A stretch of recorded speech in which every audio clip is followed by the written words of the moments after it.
Welcome and hello. We are so glad that you have joined us this afternoon for guidance around the implementation of a PLC for LETRS training. I'm Jenny Wilkinson and I serve the North Central region as an early literacy consultant. And I'm here today with Mary Durfell, who is the early literacy consultant for the Piedmont Triad region. Before we dive into today's session, Mary will be including a link to a note catcher tool for today's session. When you click onto this link, you will be asked to make a copy. Your copy of this tool may be used to capture important notes, your thoughts, and your reflections. All of the links throughout today's presentation are linked in your note catcher tool. We are also providing a parking lot Padlet. The Padlet may be used for any comments, questions, reflections you may have around implementing a PLC for LETRS training. Let's click into the Padlet and have a quick look. You'll notice that in the lower right-hand corner, there is a pink circle, and this is where you click. A screen will pop up, and you just type in your question or any comments that you have, and then you just push on Publish, and then it will populate into the Padlet. Now, Mary and I will be going through this Padlet and updating it, and we will have it posted again with all of our responses to your questions and your thoughts, and it will be done by this Friday, December the 17th. Today's presentation is also linked in the note catcher tool. This webinar will be recorded, and you will be able to locate it within the OEL pages of the DPI website. I believe that Mary's also putting this link into the chat for you. Today, we will be providing an overview of requirements for LETRS training for K-5, pre-K, and administrators. We will touch on considerations to support teachers as they go through LETRS training, as well as guidance for the logistics of implementing a professional learning community around building a LETRS PLC at the school level. And then finally, we'll offer next steps as you begin to plan LETRS PLC for your district. Let's begin by quickly reviewing what will be required to go through the training for each LETRS training program. The state has contracted with Voyer-Sopris to provide LETRS training through 3 programs: Early Childhood LETRS training for pre-K teachers, K-5 LETRS training for our K-5 classroom teachers, and then Administrator LETRS training for 1 administrator for each school. Before we dive into each program for a quick overview, I wanted to take a moment to remind ourselves what LETRS stands for. Language Essentials for Teachers of Reading and Spelling. The training for early childhood teachers includes 1 volume, and training will extend over 2 semesters. Teachers will find 4 units in the volume. There is an online component, a book reading component, a bridge to practice, and face-to-face and virtual sessions. Training for administrators will include 1 volume and an online component alongside the related reading. Administrators will also receive face-to-face and virtual training sessions. LETRS training for K-5 teachers includes 2 volumes and will be conducted over 4 semesters, 2 years. There are 2 volumes. Each volume has 4 units. K-5 teachers will receive a total of 8 face-to-face and virtual training sessions. Each training session will cover the 8 sessions within 1 unit. It may be easiest to understand what LETRS PD will be like if we go through it briefly together from the perspective of a participant.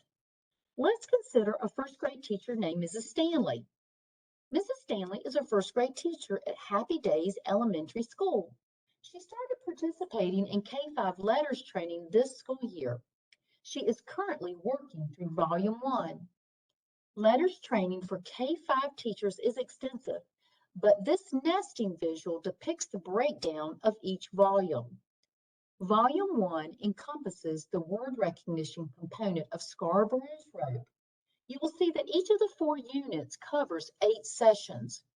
Volume 2 covers the language comprehension aspect of Scarborough's rope. You will notice that there are again 4 units, and there are 6 sessions within each unit. So far, Mrs. Stanley is enjoying all she is learning in Volume 1. Volume 1 addresses the word recognition side of the reading rope.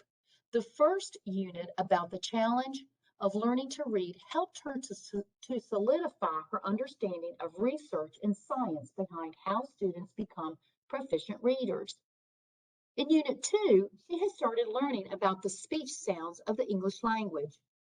This learning has been eye-opening for Mrs. Stanley because her knowledge of phonological awareness and the role it plays in becoming a skilled reader was quite basic until she dove into this content. For the remainder of the school year, she will learn even more about phonics than she already knows and expand her understanding of how students become automatic, efficient readers who recognize words on sight. She and her colleagues also look forward to the following year as they tackle Volume 2, which addresses the language comprehension side of the reading rope more in depth. She knows that she can complete either the reading component or the online component first. The order doesn't matter, and it's totally up to her. She chooses to complete the reading component first. On Monday, after kids have gone home, Mrs. Stanley reads the LETRS Manual Unit 2, Session 1. On Tuesday after school, she completes the online component of the LETRS training, specifically appreciating the video she saw of a teacher working with students on phonological awareness skills. On Wednesday, Mrs. Stanley, prior to the students coming into class, looks over the Bridge to Practice activity for Session 2. While many bridge to practice activities require students to complete a specific task or the teacher to attempt an instructional practice or assessment, this one is rather simple. She will complete a reflection sheet concerning her learning and then journal about how well the curriculum she uses in her classroom addresses students' phonological awareness and phonemic awareness skills. She will reflect on what improvements she could make to best address these foundational skills for her students. She plans to complete this reflection this week and upload it to the digital folder where she keeps all of her Bridge to Practice materials and evidence of completion. Knowing that she will need to pass the assessment at the end of the unit with at least an 80% score, she makes note of a few questions that arose for her in the learning so that she can discuss this with her colleagues at their monthly LETRS PLC, if not before. Let's discuss a few possibilities for creating supports that will ensure teachers are successful in this LETRS journey.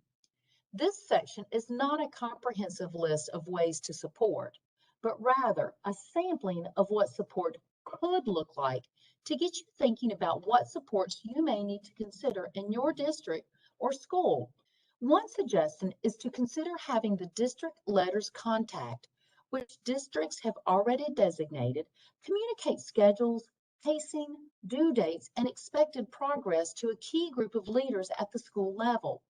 The people at the school level can then drive the work happening with teachers. This will create a strong system of support for the participants as they go through this learning process. Having a point person who can champion the literacy work in each school will help ensure success. You can call this person a LETRS ambassador, maybe a literacy champion, or whatever creative name you'd like to give. It may need to be more than one person. The idea and the important part is that there is a person at the school level who can manage the logistics of LETRS training as well as facilitate the LETRS learning in a way that helps deepen the learning for teachers. The slide lists some suggested roles for the LETRS ambassador at the school level. This person might be the assistant principal, the instructional coach, or even a lead teacher. They can communicate the schedule of face-to-face or virtual trainings for LETRS. In addition, they can communicate a pacing guide, but also help teachers stay on track. This individual can serve as a reminder for due dates and expected progressions. Another important role of this person could be to facilitate discussions around the Bridge to Practice activities that teachers will complete after each session. Conversations can take place at a monthly PLC dedicated to LETRS learning and application. These bridge to practice activities are the application of the knowledge being learned in LETRS and are vitally important. Not only can this individual facilitate discussions around the bridge to practice activities, but can organize digital folders for teachers to store the work they complete in each bridge to practice. Okay. Thank you so much, Jenny. What you see on your screen here is sample pacing. So we're going to dig into this just a little bit more when we actually look at the LETRS PLC document that we've created. But I want you to just take note that there's more than one way to create a schedule, okay? You might create it so that it looks like a calendar, which you see here on your left, or you might create it so that it looks more like a one-pager, which you see on the right. And so you can make it look however you want to make it look. The important thing to think about is that you want to put something in participants' hands so that they know how long-ish it's going to take them to do the work each week. And the average is about an hour to 2 hours a week if you do one session a week. But you want something in their hands so that they can plan and they can know and they can have it there. In addition, leadership in the school needs to be aware of this schedule so that they can plan things around it in the school, because you're going to want to make this a priority. All right, so let's dig into the actual support document, the district PLC support for LETRS training. This is on your note catcher. There's a link, but just so you can see what it looks like, I'm just going to pull it up here so you can see it. You'll notice right off that units 1 and units 2 are completed. Don't worry, this is a living document. Units 3 and units 4 will be completed, and then I will update this version. So this link is the link that you are going to want to use, and it will be updated. So just know that, because I don't want you to panic as you're looking at it and say, oh no, this is not complete. We only have 2 units. You'll have all the units. All right, so this PLC has 4 pieces that we will discuss today.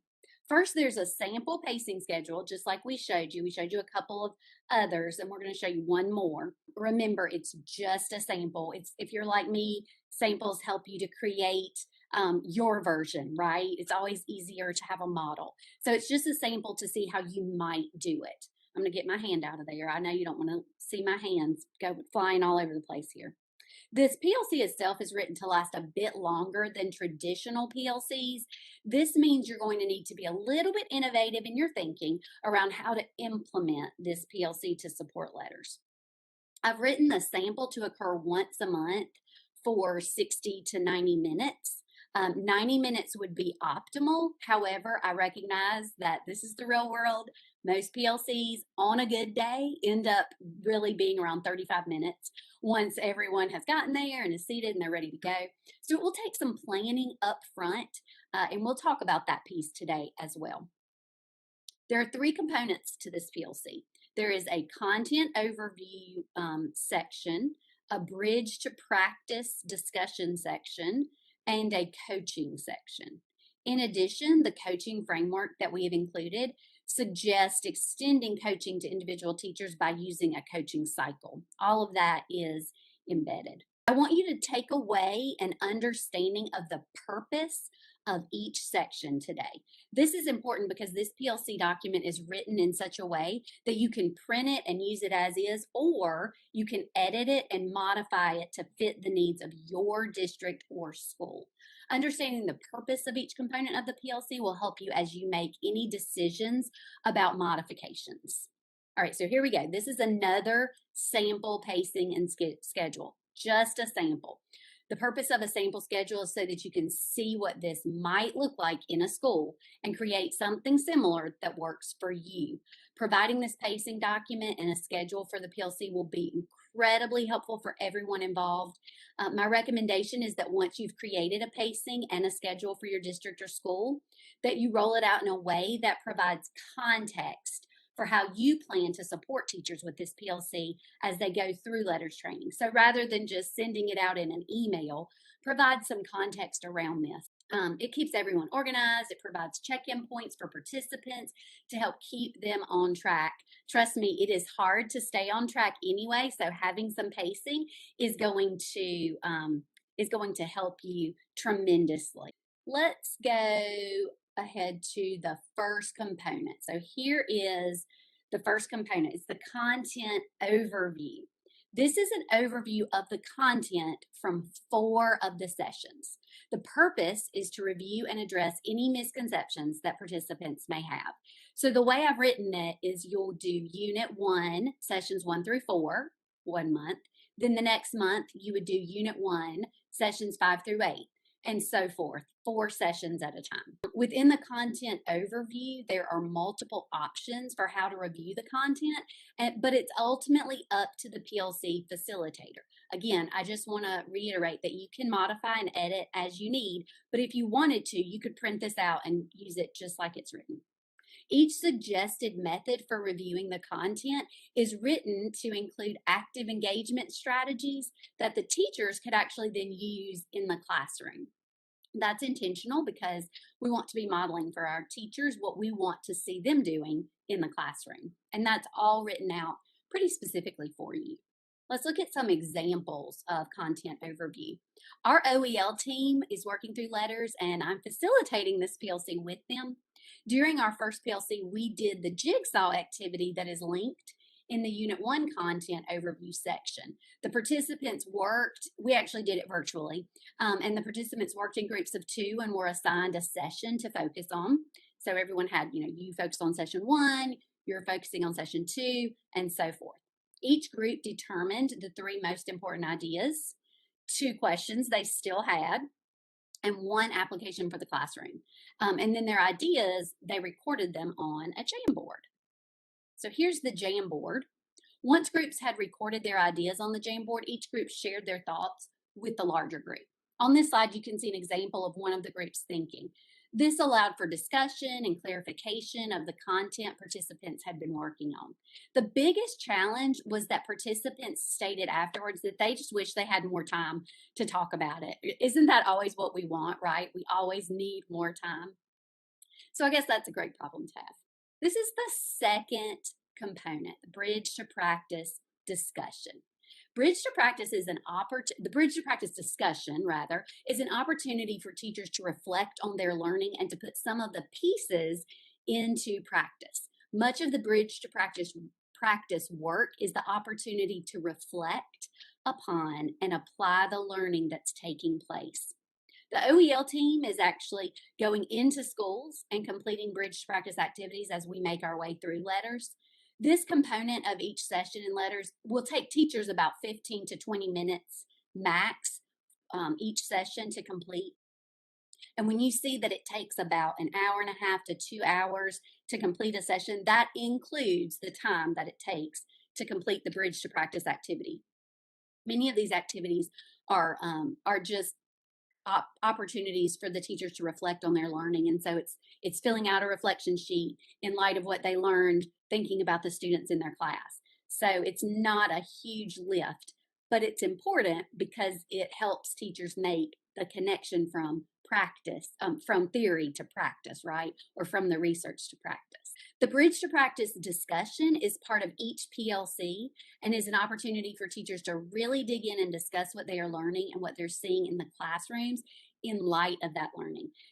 Also, this is a place where it will help teachers stay organized because you can just bring your bridge to practice activities to each PLC knowing that this component is part of each PLC that you come to for LETRS, right? So you'll bring your materials or you'll bring the work you.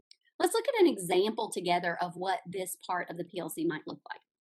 Prior to the PLC, the coach or facilitator will ask participants to bring the completed Unit 1, Session 1 reflection worksheet. So that was what this particular bridge to practice was.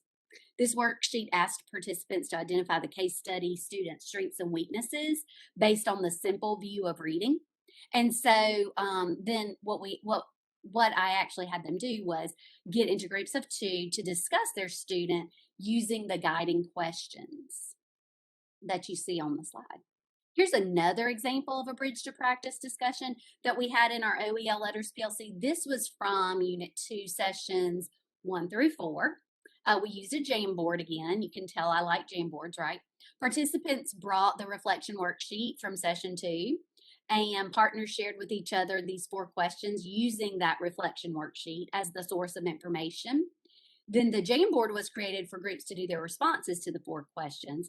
They had time to explore the Jamboard once it was completed, and then just share out anything they noticed as they looked at what other groups had put down as their noticings. We discussed trends and questions that arose as we examined one another's analysis of the phonological awareness development of the case study students. So here you can just see a few examples of what that bridge to practice discussion time might look like. All right, this brings us to the third component of the PLC, coaching. This PLC is designed to connect the training teachers receive in LETRS directly to the coaching they receive from leadership at the school level. So why is it so important to connect LETRS training and coaching? This is a reminder because I know many of you have already seen this information, but it's great to keep it in front of you. This is the seminal research work done by Joyce and Showers back in 2002. They found just how important coaching is to transferring newly learned skills to practice. Some of you may already know this work, but we wanted to just take a moment to revisit it because their findings emphasize how important coaching and providing practice during PD is to supporting teachers to use new practices in the classroom. So when teachers receive only PD with information given, so just information, just theory, what it is, how to teach it, the transfer to practice was 0%. When they had a little better PD with the demonstration alongside the what, why, and how, the transfer to practice was 0%. When the PD included all those things plus an opportunity to practice, so this was a little bit better. Let's see what happened. 5% transfer to practice, so a little bit better. And how about when ongoing coaching was included after the PD? Let's look at the transfer to practice. So ongoing coaching that supported the PD afterwards, 99% transfer to practice. So you can see how significant it is to include coaching and connect it to the LETRS training.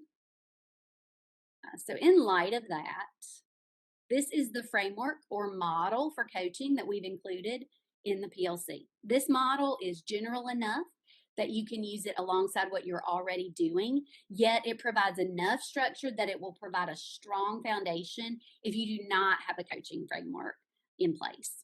Just like the rest of the PLC, this is a support piece, so feel free to use it as is or make the modifications that work for your district or school. This graphic can help you visualize the concept of connecting the learning from LETRS to the LETRS PLC and then to the coaching model. The idea here is that we are also embracing a mindset around coaching that is not evaluative and is not selective. So an underlying assumption of this model is that we all need coaching. We can all do better. So coaching isn't about a gotcha. We want it to be about support. Our belief here is that we can all do better together, so we will implement coaching that addresses the content from LETRS in a group setting, and then also connect it to an individual coaching cycle. This individual coaching is differentiated based on the teacher's need and desired outcomes. I will take you briefly through this piece. All right, so here you can see just the way that it's set up, the visual. This just describes LETRS, the professional training. It reviews, teachers review and complete their module, the content, the online work, and the bridge to practice activity. That's done independently. Then you have your grade level PLC. That's what we're talking about implementing today. Teacher meets with PLC team and coach to discuss the content, and the team chooses a practice to work on. Now, the way the PLC is written, there's a suggested practice in there. You'll notice you don't have to use that. You can use what you see is needed or what teachers are requesting. Again, that's just written in there so that you have it if you need it. Here you can see what this section of the PLC is going to look like. We have included a suggestion for a coaching focus, like I just mentioned, from the unit and sessions addressed, but it's just a suggestion. The idea is that there will be a portion of group coaching, again, and this is coaching for all that occurs during the PLC. Within this, there are opportunities for participants to see a model, for them to practice, and for them to receive feedback. So let's look at an example of this together. All right. So here for Unit 2, Sessions 1 through 4, the group coaching activity that I chose to do with the OEL consultants was phoneme articulation. When I say phoneme articulation, I mean, are you pronouncing the phonemes properly? So the phoneme that is represented by the letter C is K, so it's unvoiced, and we could talk about the manner and the place in your mouth when you make that sound. That's what I mean by phoneme articulation. So K instead of K or K. I hear lots of different variations of K. In Session 4 of Unit 2, LETRS focuses on the consonant phonemes in English. It is critical that as educators, sounds are modeled correctly for students. Pronunciation of sounds can make those sounds more or less blendable. Educators must be careful to produce sounds for students to duplicate in the most blendable way. It is easy to believe one is pronouncing sounds correctly. I mean, it's so hard for you to hear how you're pronouncing them yourself. So it's really important to let your colleagues listen to you pronounce those phonemes and give you feedback concerning what is being heard when you're producing sounds. So the process that we went through here was to listen to this video. The video is actually linked, and then to practice phoneme articulation. In addition, on this particular slide, so that you will have it, I have shared a resource, a virtual sound wall, and also the where you can find that virtual sound wall. In addition, that is linked on the LETRS PLC document. I just wanted you to have that because Unit 2 definitely helps you understand why a virtual sound wall would be useful. And so I wanted you to have that on this, from this slide deck. So you'll have a link to that on your slide deck, as well as in the PLC document.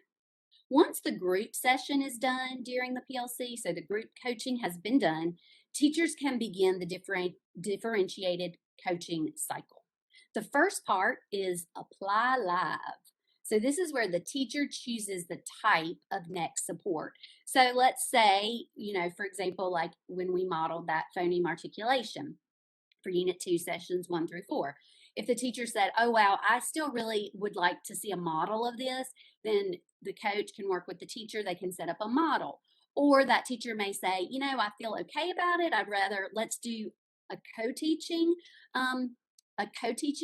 coaching session so that I don't really feel like I need to see a model, but I want to do it with someone. So there's more support there than if they're just doing it by themselves.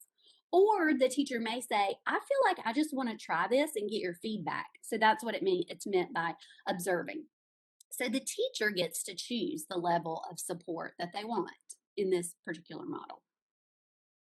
And then after the Apply Live session, the coach and the teacher are going to debrief to discuss how it went, and the coach is going to provide support and feedback.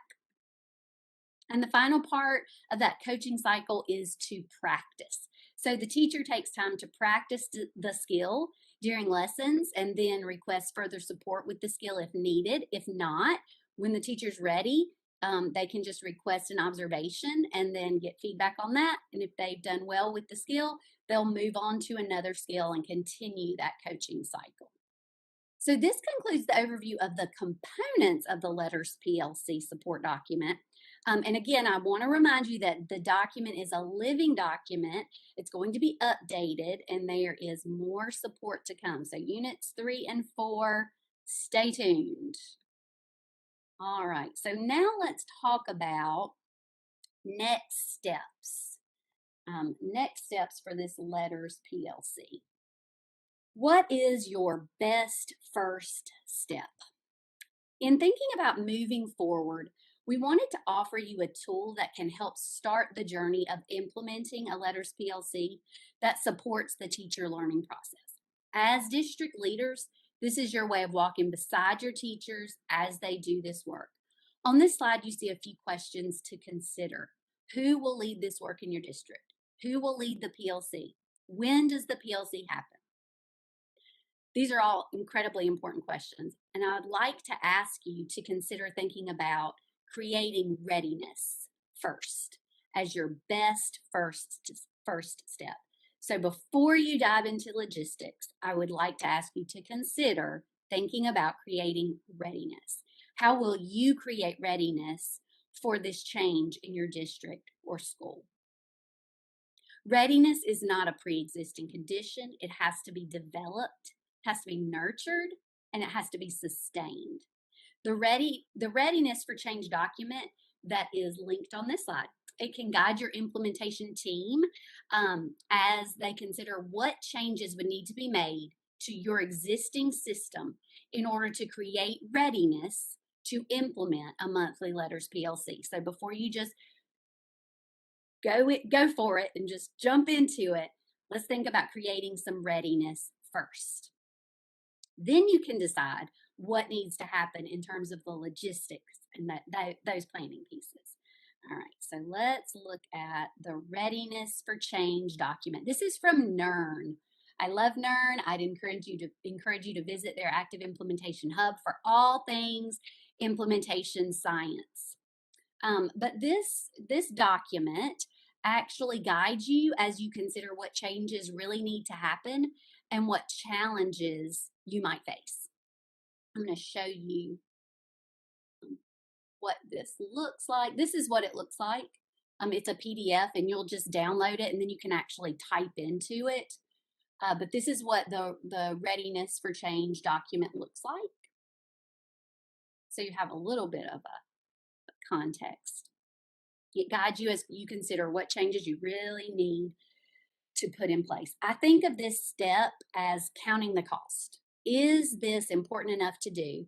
And if it is, how will we ensure that it happens and that it happens well? Also, going through this process with leaders in your district or school can help them count the cost and help them understand and become more willing to do what is necessary to make the change happen. The change, in this case, being implementing basically an extended monthly LETRS PLC. The basic process the document will take you through is outlined on this slide. So you'll facilitate a discussion with the district literacy team or the equivalent in your district. All members will brainstorm 3 changes that need to be made to the existing system in the district or school in order to make space for a monthly LETRS PLC.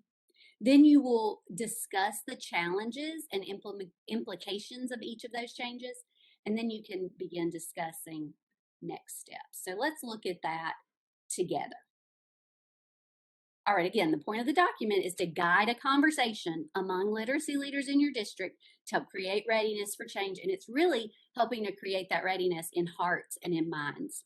The first step is to identify the program or practice that you're considering. And this part is really already done for you. The practice you are considering is implementing a monthly 60 to 90 minute LETRS PLC. Your next step is to have each member of your team complete this section. Changes to the existing system that will be necessary to implement the 60 to 90 minute monthly LETRS PLC. This should be done independently, and then each member should share their thought process. In this way, you can brainstorm the changes as a group that you feel definitely need to be addressed to make this LETRS PLC happen in your district or school. The third step occurs after you have brainstormed the changes you feel are necessary for the PLC to function well in your district or school. Now you will discuss the changes with the team. There are guiding questions here to help you think through each change. Once you've discussed these questions, you will want to determine your next steps for making this change happen and begin planning to move forward. So our team went through this process, and we are actually going to model the conversation we had in hopes that it will give you an idea of how to facilitate this conversation with your own literacy team, as well as to offer a glimpse into the value of having this type of conversation prior to rolling out the LETRS PLC.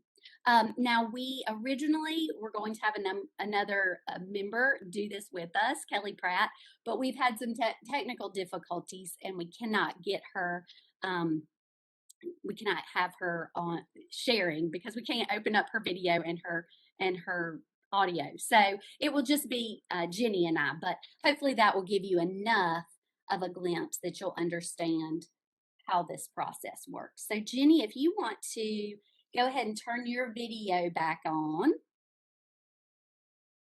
Hi, Jenny. Thank you. We are going to actually get started and just share with you what this process might look like. All right. So we're going to each share out the 3 changes that we individually kind of brainstormed or thought of, and we're going to talk about those together. So let's start with you, Jenny, if you'll share yours out, and then I'll share mine out. Absolutely. I'm happy to get started with that. So the first thing that I thought about is one of the changes, the first change is that we need to plan for and schedule a monthly 60 to 90-minute block of time for PLC meetings, and that the PLC time will focus solely on LETRS content and the bridge to practice reflection. So that was the first change I thought about. The second change I thought about as we implement LETRS PLC is that we need to build in time during the weekly schedules for teachers to complete their LETRS online training, their reading materials, and to have time to facilitate their bridge to practice activities. The third change I thought about was to designate a LETRS ambassador at the school level to facilitate as a coach during the LETRS PLC meetings. They can help coordinate and maintain the pacing guide. They can receive ongoing support from the district to coach teachers during the LETRS PLC. During the LETRS training, sorry. Yeah, Jenny, that was exactly, I mean, your 3 changes match mine almost exactly. The wording is just a little bit different. Yeah. So the first thing I thought of was the biggest change would probably be designating that 60 to 90-minute block of time for a monthly PLC devoted to LETRS training. And then the second change was participants are going to need to engage in completing that work independently and individually. And so I thought if we can find ways to free up time throughout their week to devote to that process, that would be incredibly useful for participants. And then I thought again about someone at the school level should be designated to oversee this process and to facilitate the monthly PLC. So that person is going to need some support from the district level. So those are probably all changes that would need to happen. Mm-hmm. So there are definitely trends in the changes that you and I identified. So let's look at the first change, and we will just dig into that one for our discussion today. So the first change is that we identified was designating a 60 to 90-minute block of time each month for grade levels to collaborate using the LETRS PLC guidance. So our first question to consider when we think about that change is what challenges would be faced in making this change? Definitely. I think looking at the master schedule is imperative. And we know that's a challenge. But in order for the change to happen, that is a challenge I think that we do need to address. And I think one of the things too that I was thinking about, Mary, when I was considering the changes and the challenges that come along with that, is finding coverage for teachers because, as you mentioned earlier, the reality is that PLCs living in that real world is those that hour of block sometimes translates to really 30 or 40 minutes of time rather than a full hour. So making sure that we're finding coverage and looking at that master schedule so that we really can have that full block of time for discussion. Yeah, that is a huge piece. And then I also thought about competing priorities. So oftentimes PLC time is already designated for something valuable, right? Such as a data Right. conversation.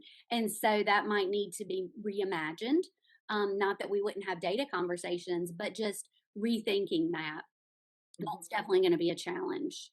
And then I also thought of that coach only because I've been in that position. And so I thought, wow, that individual is going to need the time freed up in their schedule to actually meet with these grade levels and facilitate this work.